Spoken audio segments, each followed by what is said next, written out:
চন্দ্রকোনা ১ নম্বর মণ্ডলে সংখ্যালঘু মোর্চার ঐতিহাসিক পদযাত্রা ও পথসভা। চন্দ্রকোনা ১ নম্বর মণ্ডলে সংখ্যালঘু মোর্চার উদ্যোগে অনুষ্ঠিত হলো একটি বৃহৎ পদযাত্রা ও পথসভা। এই কর্মসূচিকে ঘিরে মণ্ডল এলাকায় ব্যাপক মানুষের সমাগম দেখা যায়। আয়োজকদের দাবি অনুযায়ী প্রায় ১,৫০০ থেকে ২,০০০ মানুষ পায়ে হেঁটে এই পদযাত্রায় অংশ নেন। প্রায় ১ কিলোমিটার পথ পরিক্রমা করে পদযাত্রাটি বিভিন্ন গুরুত্বপূর্ণ এলাকা অতিক্রম করে। পরে নির্ধারিত স্থানে অনুষ্ঠিত হয় পথসভা। কর্মসূচিকে কেন্দ্র করে দলীয় কর্মী সমর্থকদের মধ্যে ব্যাপক উৎসাহ ও উদ্দীপনা লক্ষ্য করা যায়। অনুষ্ঠানে উপস্থিত ছিলেন আরামবাগ সাংগঠনিক জেলার সংখ্যালঘু মোর্চার সভাপতি শেখ মানোয়ার আলী, মণ্ডল সভাপতি প্রকাশ মণ্ডল, জেলার জেনারেল সেক্রেটারি তানসার আলী খান, জেলার সহসভাপতি শেখ রূপম হোসেন এবং জেলার কনভেনার শেখ ইসরাফিল সহ অন্যান্য নেতৃত্ব ও কর্মীরা। পথসভায় বক্তারা সংগঠনকে আরও শক্তিশালী করা, সাধারণ মানুষের সঙ্গে যোগাযোগ বৃদ্ধি এবং এলাকার বিভিন্ন সামাজিক ও জনস্বার্থের বিষয় নিয়ে মানুষের পাশে থাকার বার্তা দেন। পদযাত্রা ও পথসভাকে কেন্দ্র করে এলাকায় রাজনৈতিকভাবে যথেষ্ট সাড়া পড়ে। আয়োজকদের বক্তব্য অনুযায়ী বিপুল সংখ্যক মানুষের অংশগ্রহণ এই কর্মসূচিকে ঘিরে একটি ঐতিহাসিক পদযাত্রা হিসেবে তুলে ধরেছে। তবে অংশগ্রহণকারীর সংখ্যা ১,৫০০ থেকে ২,০০০, এই হিসাবটি আয়োজকদের দাবি হিসেবে উল্লেখযোগ্য। পশ্চিম মেদিনীপুর থেকে ইনামুল পিয়ার রিপোর্ট, নিউজ 10 বাংলা।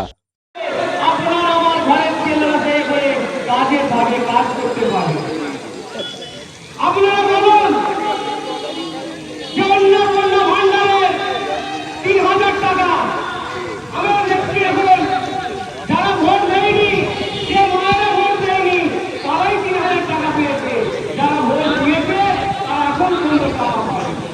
কেন টাকা পায়নি জানেন আপনারা? ওই যে তৃণমূলের এসপি অফিসে ডিগ্রি অফিসে যে চাকরি করে ওদের জন্য আজকে আমরা টাকা পয়সা যারা পার্টিকে দিয়েছে তাদের ধর্মগুলোকে সঠিকভাবে গ্রহণ করা হয়, ওই জন্য তারা টাকা পয়সা পায়। এই কালচারগুলো ওই দুষ্কৃতগুলোকে দেখলে করাতে হবে, তাই ভয় আসছে ওনাদেরও, ওনাদেরকে চেঞ্জ করা হবে।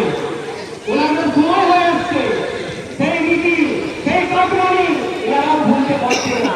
যে কিভাবে কাটমানি খেয়ে আমরা হাত টাকা সেটা ভুলতে পারে না করার জন্য আজকে আমাদের মা বোনেদের সবচেয়ে বেশি আমাদের হিন্দু মা বোনেদের বেশি টাকা পয়সা ঢুকে নি, সংখ্যালঘু মা বোনেদের টাকা পয়সা সব ঢুকে গেছে। দেখুন কটা আছে, দেখুন অল্প সংখ্যক আছে, ১০০টার মতো হবে, ১০০ টাকা আছে। আমরা দিকে বলবো ভারতীয় জনতা পার্টি এমন একটা পার্টি, আপনারা দেখছেন এই কৃষ্ণ ভোট আপনারা কিনাই করেছিলেন, এখানকার মানুষ এখনো সে অত্যাচার এখনো ভুলে না। আমাদের নেতৃত্বরা অত্যাচার চলছে, সেই সিপিএম আইএসএফ টিএমসি টিএমসি একই হয়, সব ভাই নয়, সব একই মায়ের থেকে হয়। এরা সেই অত্যাচার কিনারে নিয়ে আমাদের ভারতীয় জনতা পার্টির উপর অত্যাচার করে।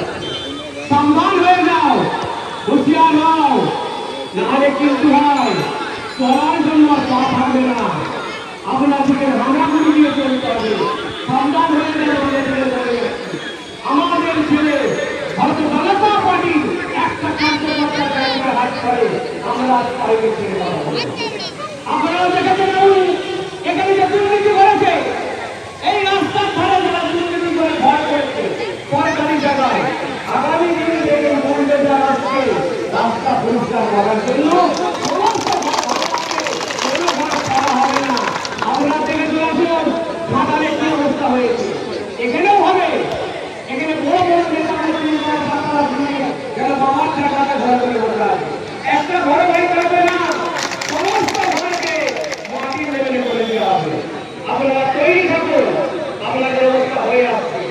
একটা একটা করে আপনাদেরকে সব হিসেব নিয়ে হবে এবং প্রত্যেককে দেখতে জেলে পাঠানো হবে। জেলের ঘাড়ি দাঁড়িয়ে তবেই আপনারা বুঝতে পারবেন যে কি কাজ করেছি। আজকে বলুন এই যে 2 মাস সরকারটা হয়ে গেছে, কি উন্নয়নটা করে আপনারা দেখে নিন, যে উন্নয়নগুলো করে গেছে। আরে নরেন্দ্র মোদীর সরকার উনি সবসময় তার উন্নয়ন করছে, ওই মানুষের সাথে কাজ করতে আপনারা বলুন মধ্যবিত্ত মানুষেরও কি অবস্থা হচ্ছে। আজকে পরে শরীর হয়ে আপনারা আমাদের ঘরের ছেলেরা বাইরে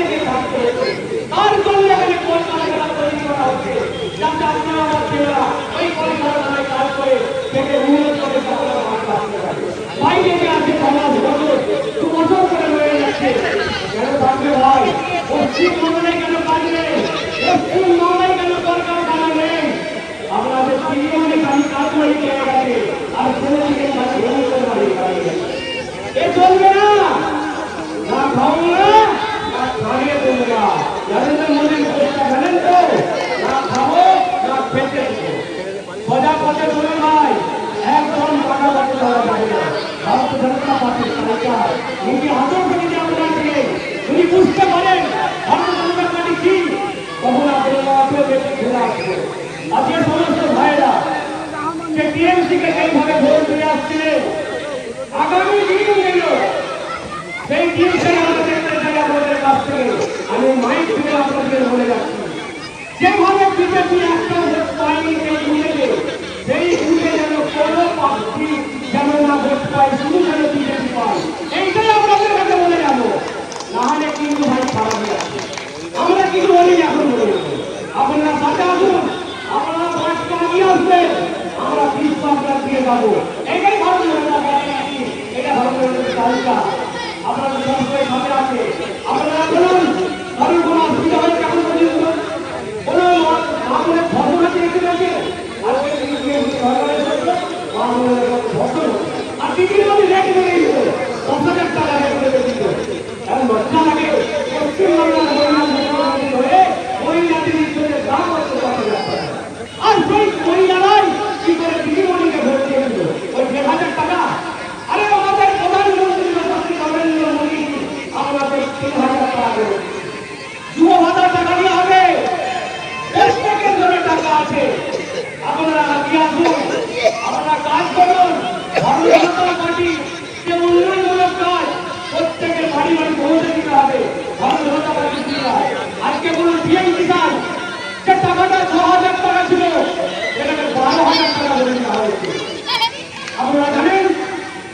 তাহলে আপনারা কাকে চাইবেন? ভারতীয় জনতা পার্টি যে পার্টি আরো মানুষের 22টা রাজ্য দখল করে বসা, 22টা রাজ্যের মধ্যে কেমন কিভাবে উন্নয়ন হয়েছে সেখানকার পশ্চিমবঙ্গের পশ্চিমবাংলায় আসে তারা ইংরেজরা ওই অত্যাচার করে বাংলাদেশ অত্যাচার করার জন্য এখানকার মুসলমান ভাইকে তার অত্যাচার ভুগতে হচ্ছে। বাংলাদেশে যখন হিন্দু ভাইকে পক্ষে রাস্তা আনা হচ্ছে, তাহলে ঘুরে বলতে পারবে পশ্চিমবাংলায় যখন বিজেপি খবর পেয়ে দেবে মুসলমানদের অত্যাচার চালানো হবে না। ভারতীয় জনতা পার্টি নরেন্দ্র মোদী প্রধানমন্ত্রী বলেছে না, সবকা সব সবকা বিকাশ, সবকা আমার হিসাব, সব হিসাব দেওয়া হবে। যেটা খেয়েছেন সেটা বাড়ি করতে হবে। এই কথা বলে আমার বক্তব্য